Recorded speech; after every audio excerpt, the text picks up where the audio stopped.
కానీ వామాకు వల్ల కూడా మరి డైజెస్టివ్ ఎంజైమ్ సిక్రీషన్ పెరిగి జీర్ణక్రియ త్వరగా అవటానికి, అట్లాగే పొట్టలో ప్రేగుల్లో ఏమైనా అల్సర్లు పేగుపోతలు లాంటివి ఉన్న అవి త్వరగా హీల్ అవ్వటానికి వామాకులో ఉండే కెమికల్ కాంపౌండ్ చక్కగా ఉపయోగపడుతున్నాయి.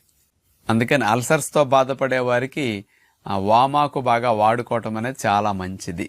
అలాగే స్టమక్ ఎంజైమ్స్ని ఎక్కువ రిలీజ్ చేసేటట్టు వామాకు సపోర్ట్ చేస్తుంది కాబట్టి మరి ఆహారాలు డైజెషన్ త్వరగా పొలవకుండా కిందకి జరిగి వెళ్ళటానికి మంచి అవకాశం వామాకు ఇండైజెషన్ సంబంధమైన సమస్యలు ఉన్న వాళ్ళకి కలిగిస్తుంది అనమాట.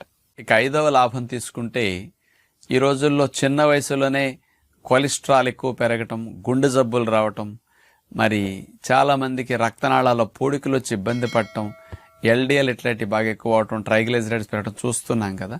ఇలాంటి సమస్యల్ని తగ్గించడానికి వామాకులో ఉండే ఫ్లేవనాయిడ్స్, ఫినాల్స్, స్పెషల్గా బ్యాడ్ కొలెస్ట్రాల్